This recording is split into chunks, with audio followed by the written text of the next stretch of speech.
जी मेरठ से। राधे राधे महाराज जी। महाराज जी, दूसरों से बात बात पर जलन होने लगती है महाराज जी, इस भाव भजन की कमी, भजन की कमी।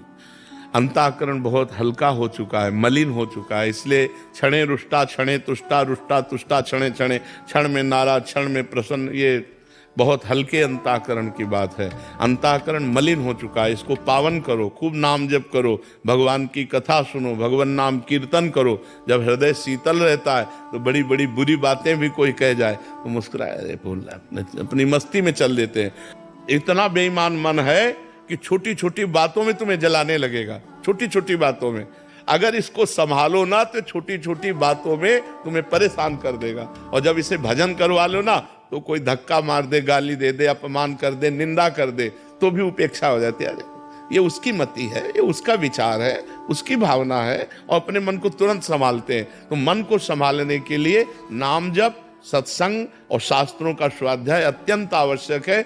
जब तक अध्यात्म नहीं होगा तब तक मन को नहीं संभाला जा सकता। मनु जी कानपुर से। श्री हरिवंश महाराज। श्री हरिवंश महाराज जी। महाराज जी, आप कह रहे हैं कि आप कुछ जने आए हैं और एक ही ऑफिस में काम करते हैं, ऑफिस में भगवत में वातावरण रहे इसके लिए पूरा प्रयास रहता है नाम जप करने का। महाराज जी, कारोबार में आसक्ति हटाने का एवं ऑफिस से जो प्रपंच होता है महाराज जी, उससे बचने का क्या उपाय है महाराज जी? आसक्ति हटानी नहीं है, कारोबार से आसक्ति हटानी नहीं, उसे पूजा समझना है। आसक्ति हटा देंगे तो कारोबार नहीं हो पाएगा। और कार्य जब हम भगवान की पूजा, जैसे हम आपसे कहें जाओ आप हमारे लिए दिल्ली जाओ और दिल्ली से आप अमुक चीज खरीद करके लाओ, तो आप बड़े उत्साहित होकर जाएंगे। आपसे कोई पूछेगा कि आप दिल्ली जा रहे हैं, प्रपंच है, तो आपको प्रपंच, ठाकुर सेवा, महाराज ने बोला है ठाकुर जी के लिए मैं जा रहा हूं, ठाकुर जी के लिए कहा, तो आपको कितना भी कष्ट मिले आप प्रपंच में घुस करके वो काम करके आनंदित रहेंगे। क्यों? क्योंकि आपको लग रहा है कि संत ने आदेश किया, भगवंत सेवा है। तो बस यही बात मान लो, ऑफिस भगवान की पूजा है। जो हम समाज की सेवा कर रहे हैं, जिस भी डिपार्टमेंट में हो आप, वो समाज के लिए ही है। समाज की सेवा भगवान की सेवा है। हमारी ऑफिस पूजा गृह है। हम अपनी ऑफिस में ईमानदारी से समाज के प्रति कैसे उनको सुख मिले, इस भाव का बर्ताव रखते हुए हम कोई व्यसन न करें, शराब न पिएं, मांस न खाएं, गंदे आचरण न करें, बेईमानी न करें, तो वही पूजा आपको भगवत प्राप्ति करा देगी। देखो, खास बात समझो, श्री रैदास जी महाराज अपना ही कार्य करते थे। कठौता बड़ा सा था, उसी में चमड़े को धोना, उसी से अपना कार्य करते थे। बड़े बड़े योगियों को परास्त कर दिया कठौते के पानी से, बड़े बड़े योगियों को क्यों? राम राम राम। जो भी कार्य कर रहे हैं वो भगवान का नाम जप करते हुए कर रहे हैं। तो बड़े बड़े योगियों को चमत्कार के द्वारा परास्त कर दिया उसी कठौते के जल से, क्योंकि बस निरंतर नाम जप और अपने कुल का कर्तव्य कर्म, अपना कर्तव्य कर्म पूजा मानकर। जैसे सदन जी कसाई थे, मांस काट के बेचते थे, पशुओं की हत्या नहीं करते थे, कसाई वाड़े से मांस ले आते थे, कुल परंपरा का था, और नाम जप करते। इतने सिद्ध संत हुए कि उनकी गाथा गाई गई है। तो हमारा जो कर्म है उसे हम ईमानदारी से यदि करें तो वो पूजा हो जाएगा। और नाम जप कर रहे हैं तो इसी से हमें भगवत प्राप्ति हो जाएगी। हमको आसक्ति नहीं छोड़नी, क्योंकि अगर हम अपने कर्म में आसक्ति नहीं करेंगे, एकाग्रता नहीं करेंगे, तो कर्म पूरा नहीं होगा। जब हमें आपसे मतलब है नहीं तो कैसे पूरा हो जाएगा? हमें मतलब है, क्योंकि ये हमारी पूजा है। हम इसको बड़े मनोयोग से करेंगे, एकाग्रता से करेंगे, और उसका परिणाम चाहेंगे कि समाज को सुख मिले, और उसका परिणाम चाहेंगे कि भगवान प्रसन्न हो। यही हमारे जीवन का लक्ष्य है। समझ पा रहे हैं आप? सृष्टि शर्मा जी हिमाचल से। राधे राधे महाराज जी। महाराज जी, आपके श्रीमुख से भी और साधकों के साक्षात्कार जब सोशल मीडिया पे सुने तो सुना कि राधा केली कुंज में काफी साधक ऐसे हैं जो पदों पे, अच्छे परिवार, नौकरी, धन दौलत, उन्हें अचानक से संन्यास मार्ग मिल गया। गुरुदेव, मैं ये पूछना चाहती हूँ कि क्या ये उनके पूर्व जन्म का भजन था, या इनको मार्ग मिला, या गुरुदेव और श्री जी की उन पर संग दोष, संग दोष। नारद सिख जे सुनय नर नारी, अवश्य भवंत जी होए भिखारी। समझ में आया? प्रेमानंद का संग दोष प्रेमानंद का संग दोष लग गया उनको, तो नौकरी पेशा सब छोड़ करके और वो बाबा जी बन गए। तो संग का रंग चढ़ता है, ये संग का प्रभाव होता है, संत संग का प्रभाव होता है। ये नए नए बच्चे एक थोड़ी हैं, हमें लगता है 1500 होंगे सफेद और पीले सब लगा करके, और सब नौजवान हैं, 20-22 से लेके 40 के अंतर्गत ही सब है। सब अपने अपने सतमार्ग में लगे हुए हैं, सब अपने अपने कार्य में लगे हुए हैं, सत्संग सुनकर अपने अपने आचरणों को सुधारते हुए भगवान के मार्ग में लगे। ये संत समागम का प्रभाव होता है, साधु संग का प्रभाव होता है। जैसे बहुत से लोग हमारे दीक्षित नहीं हैं, लेकिन वो अपने आचरण सुधार रहे हैं, शराब छोड़ दिए, मांस छोड़ दिए, गंदी बातें छोड़ दी, तो वो शिष्य बने या ना बने, लेकिन साधु समागम का प्रभाव उनका कल्याण कर रहा है, उनका मंगल कर रहा है। तो ये प्रभाव प्रारब्ध से नहीं होता, संत समागम प्रारब्ध से नहीं होता। जब द्रवहि दीन दयालु राघव तो साधु संगति पाइए। जब भगवान कृपा करते हैं, जब द्रवित होते हैं, तब संतों का संग मिलता है। ये पुण्य से नहीं मिलता है, ये प्रारब्ध से नहीं मिलता है। हाँ, अब मोहि भा भरोसा हनुमंता, बिनु हरि कृपा मिले नहीं संता। जब भगवान कृपा करते हैं तब संत समागम मिलता है, और जब संत समागम मिलता है तो उसका रंग चढ़ जाता है, और उसका रंग चढ़ेगा चढ़ेगा, पक्का चढ़ेगा। ऐसा कोई नहीं है कि रंग बरस रहा हो और वो अछूता चला जाए। जैसे काजर की कोठरी में कैसो भी सयान हो जाए, दाग लागी है पै लागी है पै लागी है, ऐसे ही साधु समागम में कितना भी नीच पुरुष चला जाए, उसका मंगल होगा, मंगल होगा, मंगल होगा, पक्का मंगल होगा। कुछ न कुछ उसका सुधार शुरू हो जाएगा। जिस दिन से साधु संगति मिलेगी उस दिन से उसकी मति गति परिवर्तित होनी शुरू हो जाएगी। जी। ज्योति शर्मा जी मेरठ से। महाराज जी, भक्ति करके भगवत प्राप्ति जीवन का लक्ष्य होना चाहिए या भक्ति जीवन को सरल बनाने का साधन समझना चाहिए? नहीं, साधन सरल बनाने का नहीं है, सरलता तो एक गुण है भक्ति का। संपूर्ण भक्ति सरलता थोड़ी, सरलता तो भक्ति का एक गुण है। ऐसे शास्त्रों गुण प्रकट करके भगवान को अधीन कर ले, उसे भक्ति कहते हैं।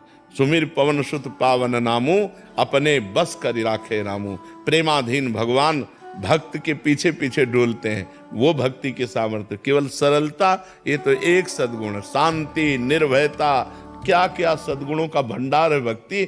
जो भगवान को अधीन कर ले उसे भक्ति कहते हैं। भगवान का नाम प्रेमाधीन है, भक्ताधीन मना पूज्यो।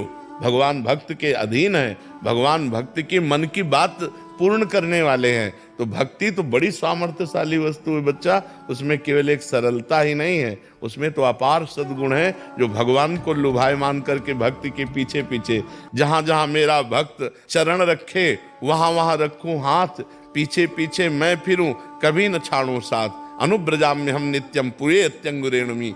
मैं भक्तों की चरण रज मेरे ऊपर पड़ जाए इसलिए मैं पीछे पीछे घूमता हूं, भगवान कहते। लेकिन कौन भक्त? निरपेक्षम मुनिम शांतम निर्वैरम समदर्शनम अनुब्रजाम में हम नित्यम पुरे अत्यंगुरेणु भी। जो निरपेक्ष हैं, किसी से कोई अपेक्षा नहीं रखते, जो किसी के आगे हाथ नहीं फैलाते। भक्त कभी किसी से पैसा नहीं मांगेगा। अगर वो पैसा या अपनी किसी बात की फीस लेता है तो वो भक्त नहीं है, वो व्यापारी है। हम भगवान की चर्चा कर रहे हैं, अगर इसकी फीस ले रहे हैं तो हम व्यापार कर रहे हैं, भक्ति नहीं कर रहे हैं। भक्ति सबका, जैसे हमारे भगवान ऐसे आपके भगवान। हम भगवान की चर्चा कर रहे हैं, इसी यही हमें आनंद मिल रहा है। ये हमारा सौभाग्य कि आप सुनने के लिए आए हैं। यही हमारी फीस है कि आप बैठकर सुनिए और सुनकर अपने आचरणों में उतारिए और आप भी भगवान के बनिए। तो भगवान के चरणारविंद की जो आसक्ति, जो भक्ति है, वो कभी बिकती नहीं है। अगर जहां बेचा जाता है तो भक्ति नहीं होती। भक्ति का स्वरूप क्या? निरपेक्षम, कोई चाह नहीं। जिसकी कोई चाह नहीं, अगर चाह रखता है तो भक्त नहीं। जिसकी चाह मिट गई, चाह मिटी, चिंता मिटी, मनुआ बेपरवाह, जिनको कछु न चाहिए वो साहन के सा। वो सहनशाह भक्त होता है जिसकी चाह जा ही न चाहिए कबो कछु।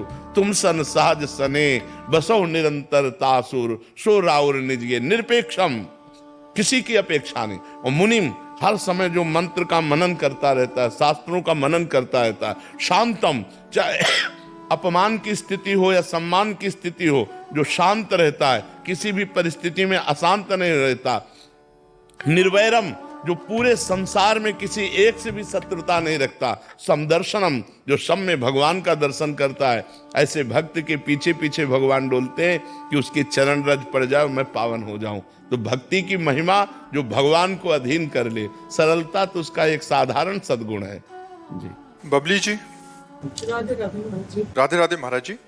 महाराज जी आपसे प्रार्थना कर रहे हैं कि प्रभु हम भी शरणागत हैं, स्वीकार करो तो जाने, अब हमें पतित से पावन सरकार करो तो जाने, ये जीवन नैया जर्जर है, छन छन विनाश का डर है, ऐसे भी एक पथिक को भव पार करो तो जाने। महाराज जी कृपा करें। तुम राधा राधा हर समय उच्चारण करो, जो पद में लिखा है वो हृदय में आ जाए, बात समझना है। जिस समय हृदय में बात आ जाएगी तो हमारे आंखों से आंसू आएंगे और ये आएगा, प्रभु क्या मुझ नीच, मुझ पतित को जैसे आपने औरों को पावन किया है, क्या मुझे पावन करोगे। पर इसका भाव तभी माना जाएगा जब हर समय भगवान का सुमिरन होगा, हर समय भगवान का चिंतन होगा। बहुत अच्छे भाव है, ये तो पद है, किसी का रचना है, किसी की लिखी हुई है, पर हम इस पद को तभी मानेंगे जब हर समय हमारे अंदर दैन्यता हो और भगवान का मधुर मधुर स्मरण हो। तो पक्का देखो, हम विषयों की तरफ जाएंगे तो हमारी दुर्गति होगी। खुली बात समझ लो, भगवान ने खुला छूट दे दी, और हम भगवान का भजन करेंगे, हमसे कुछ गलतियां हो रही तो क्षमा हो जाएगा और हमारी सदगति होगी। भगवान का भजन करने वाले की दुर्गति हो नहीं सकती। हम प्रार्थना करें या ना करें, खुली बात समझ लो, यदि हम गलत करेंगे और प्रार्थना करेंगे तो भगवान नहीं सुनेंगे। अगर हम सही चलेंगे तो प्रार्थना नहीं करेंगे तो भी भगवान हमारी जिम्मेवारी ले लेंगे। हमारी बात समझ लो, हम बहुत प्रार्थना भगवान से करें और मनमानी आचरण करें, कभी भगवान नहीं सुनेंगे हमारी प्रार्थना। हम बिल्कुल भगवान से प्रार्थना न करें और सही आचरण से चलें तो भगवान हमें प्यार देंगे, दुलार देंगे, अपने आप देंगे। हमारी बात समझ लो, अगर हम भगवान की आज्ञा का पालन नहीं करेंगे और हम खूब प्रार्थना करते रहें, वो कपटपूर्ण प्रार्थना होगी। असली प्रार्थना ये है कि जो हमारे शास्त्र कह रहे हैं, भगवान कह रहे हैं, हम गलत नहीं करेंगे, हम अपने शरीर से अपवित्र आचरण नहीं करेंगे, पाप आचरण नहीं करेंगे, किसी को दुख नहीं देंगे, किसी से छल कपट नहीं करेंगे। प्रार्थना करो ना करो, अपने आप भगवान की कृपा आपको प्राप्त होगी। और आप गलत करें, मनमानी आचरण करें और खूब भगवान के सामने प्रार्थना करें, तो इसे कहते हैं दम्भ, दिखावा, इसे कहते हैं पाखंड, पाप का खंड, कि करता पाप है और भगवान क्या चोर डाकू लोग भी तो देवी के मंदिर में जाके घंटा चढ़ाते हैं, दूसरों का गला काटते हैं, दूसरों की जेब काटते हैं और उसे फिर देवी के चढ़ाते हैं, तो क्या देवी इससे प्रसन्न हो जाएंगी? अब बताओ, गलत आचरण करके आप गलत पैसा लेकर के आप भगवान को भोग लगाओ, भगवान भूखे बैठे हैं। बिल्कुल एक टुकड़ा का भोग मत लगाओ, लेकिन बुरे आचरण मत करो, भगवान प्रसन्न हो जाएंगे। गलत आचरण मत करो, भगवान प्रसन्न हो जाए। अब बेईमानी से करके लाखों करोड़ों कमाओ और उसमें आके भगवान को तुम भोग लगाओ, तो भगवान नहीं पाएंगे भोग। भगवान भूखे नहीं मरते, वो जगत को दान करने वाले हैं, विश्व का भरण पोषण करने वाले हैं। वो केवल तुम्हारे भाव देखते हैं, तो भाव तो पहले गलत करे आए हो, तुम बेईमानी के द्वारा रुपया कमा के लाए हो और उससे भगवान को भोग कभी नहीं चाहते। तो हम प्रार्थना भगवान से करें, लेकिन प्रार्थना के साथ ये भी ध्यान रखें कि हमारे आचरण सही होने चाहिए, हमारे द्वारा किसी का गलत व्यवहार नहीं होना चाहिए। और हम खूब नाम जप करें, तो प्रार्थना करो या न करो, भगवान आपका जिम्मेवारी अपने आप ले लेंगे। वो सब मम प्रिय सब मम उपजाए, सब भगवान के लाडिले हैं, सब भगवान की दृष्टि में है, सब भगवान के द्वारा ही प्रकट किए हुए, सबको देख रहे हैं भगवान। गलत आचरण करो, प्रार्थना करो तो नहीं सुनी जाएगी, सही आचरण करो, प्रार्थना ना करो तो भी आपकी जिम्मेवारी भगवान ले लेंगे। प्रद्युम्न जी भीलवाड़ा से, राधे राधे महाराज जी, आपके चरणों में कोटि कोटि प्रणाम। महाराज जी, रामचरितमानस में काक बसुंडी जी ने इस दोहे में कहा है कि ये रहस्य रघुनाथ कर वेगी न जान ही कोई, जो जाने ही रघुपति कृपा तो सपने मोह ना हुई। महाराज जी, किस रहस्य की बात? भगवान के लीला चरित्र की रहस्य, भगवान के जो लीला चरित्रों का काकभूषण जी ने वर्णन किया कि एक बार भगवान पा रहे थे तो मैं उनका जूठन लेने के लिए दौड़ा, भगवान भगे। मुझे लगा भगवान मेरे से भयभीत हो रहे हैं, ये सर्वशक्तिमान भगवान है। फिर लौट कर हंस दिया, तो हम उनके मुख में चले गए। जब उनके मुख में गए तो उनके पेट में अनंत ब्रह्मांड देखा। अनंत ब्रह्मांड देखते देखते जब व्याकुल हुआ तो फिर हंस दिया, फिर मैं बाहर निकला, फिर बाहर निकला तो वही फिर बाल लीला। तो भगवान की इन लीलाओं के रहस्य को या रहस्य रघुनाथ कर वेग न जाने कोई, और जो जाने रघुपति कृपा तो सपने मोह न हो। भगवान अंदर भी बाहर भी अनंत ब्रह्मांडों में इतने सूक्ष्म हैं कि वो चींटी के भी हृदय में आराम से सोते हैं, और इतने महान हैं कि दिखरावा माते तिन अद्भुत रूप प्रचंड, रोम रोम प्रतिलागे कोटि कोटि ब्रह्मांड, ब्रह्मांड निकाया निर्मित माया, रोम रोम प्रतिवेद कह, या राष्ट्र रघुनाथ कर वेग न जाने को। वो इतने छोटे हैं, अणु अणियान महतो महियान, महान से भी महान और छोटे से भी छोटे, उनकी अनंत लीला है।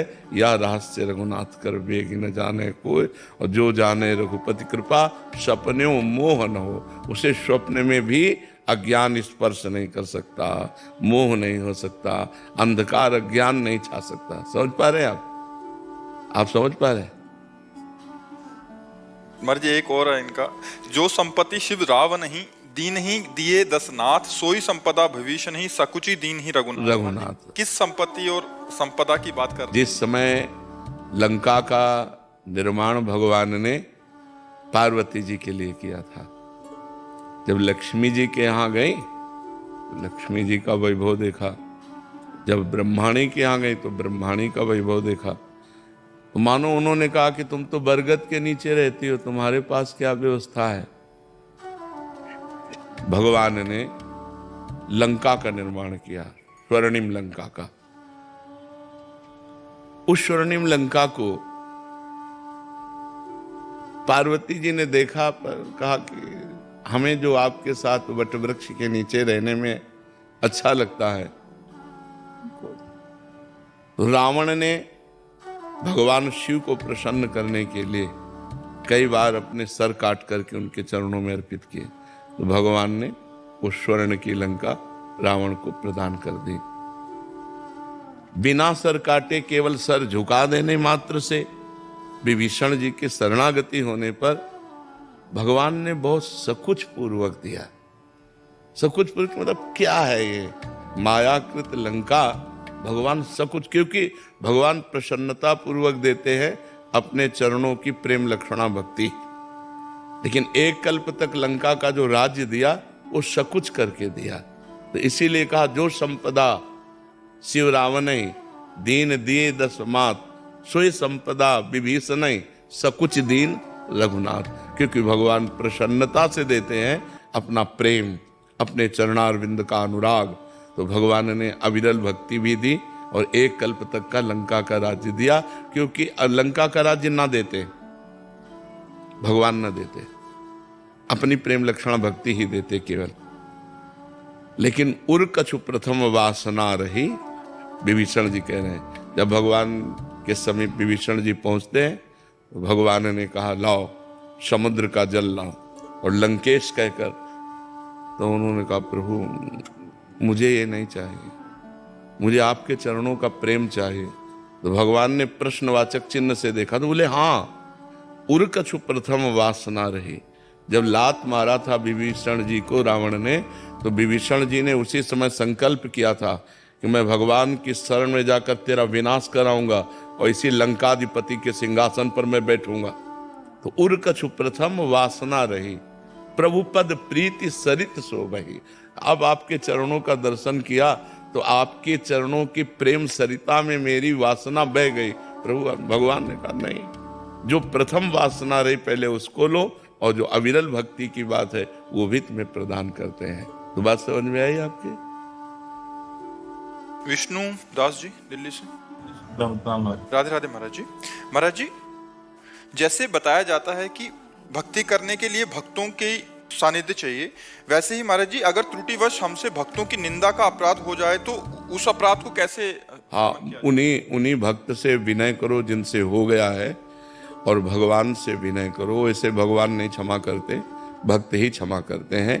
क्योंकि जब दुर्वासा जी के द्वारा अम्बरीश जी का अपराध बन गया तो भगवान शंकर के पास कैलाश में गए, टिकने नहीं दिया। ब्रह्मा जी के पास गए तो उनका नहीं। तुमने हरिदास का अपमान किया, इसलिए भगवान हरि ही तुम्हें क्षमा कर सकते हैं। वो हरि की शरण में गए तो हरि ने भी नहीं क्षमा किया। भगवान ने कहा अहम भक्त पराधीनो असुतंत्र इव द्विज, मैं असुतंत्र हूं, परम स्वतंत्र। भगवान क्या कह रहे हैं, इस समय मैं परतंत्र हूं, मैं स्वतंत्र नहीं हूं। अहम भक्त पराधीनो, मैं भक्त के अधीन हूं। ये सुदर्शन चक्र मेरा है, पर मेरे कहने से शांत नहीं होगा। जब तक अम्बरीश जी नहीं कहेंगे तब तक ये शांत होने वाला नहीं। इसलिए जाओ अम्बरीश जी के चरणों में पड़ो और वो क्षमा कर दें तो अपराध क्षमा हो सकता है। तो भक्तन निंदा अति बुरी, भूल करे जिन कोय, किए सुकृत बहु जन्म के, क्षण में डारे खोए। एक क्षण में बहुत जन्मों के पुण्य तपस्या साधना सबको भस्म कर देगा भक्त निंदा। इसलिए भक्त निंदा तो करना ही नहीं चाहिए। यदि भूल से किसी की भक्त निंदा बन गई तो उसी भक्त के चरण पकड़ो जिसकी निंदा हुई है, वही क्षमा कर दे तो निंदा का अपराध नहीं। ये सारे सुख चाट जाएगा। और साधु अवज्ञा तुरत भवानी, कर कल्याण अखिल के हानि। अखिल कल्याण का नाश करके भारी विपत्ति में डाल देगा अगर भक्त निंदा हो गई। इसलिए भक्तन निंदा अति बुरी। वैसे तो किसी की भी निंदा नहीं करनी चाहिए, पर निंदा के कीते आवत नहीं कछु हाथ, मूर्ख पर्वत पाप को ले चल अपने साथ। जो दूसरों की निंदा करते हैं उनका संत शंभु श्रीपद अपवादा। जो भगवान शंकर की निंदा, भक्त की निंदा, हरि की निंदा, इनकी भारी दुर्गति होती है। इसलिए ये अपराध तो करना ही नहीं चाहिए। अगर भूल से हो गया है तो अगर वो भक्त जिंदा है तो उनके चरण पकड़ कर मनाओ। यदि जिंदा नहीं तो उनके लिए आसन डालो और उनकी छवि रखो और उनसे प्रार्थना करो कि मुझे क्षमा करो, वो क्षमा कर दें। और अगर सामने जाने की हिम्मत ना हो तो नहीं जाना चाहिए। सामने नहीं जाओगे तो नरक जाने की हिम्मत बना लो। अगर सामने जाने की हिम्मत नहीं तो नरक जाओ। वो गाली दे, मारेंगे, क्षमा कर देंगे। जाओ उनके चरण पकड़ो कि मेरे से गलती हो गई, भूल से मैंने आपकी निंदा कर दी, आप मुझे दंड दे दो या क्षमा करो, आप स्वामी हो, मेरे से अपराध बन गया। करना चाहिए, ऐसा करना चाहिए। क्षमा करने से अगर हमारा जीवन बच जाता है तो बहुत उत्तम बात। नहीं पक्का समझो, भक्त निंदा जब दुर्वासा जैसे महातपस्वी नहीं झेल पाए तो और कौन झेल पाएगा। किसी की सामर्थ्य नहीं। भक्त निंदा समय पर तुम्हारा पतन कर देगी। न तुम वैष्णव भाव को पालन कर पाओगे और ना सांसारिक भाव का पालन कर पाओगे। भारी विघ्न पैदा कर देगी। शरीर में अस्वस्थता, बाहर विपत्ति झेल नहीं पाओगे। इसलिए वैष्णव निंदा करने का कभी साहस न करे। अगर भूल से हो गई तो उससे क्षमा याचना कर ले।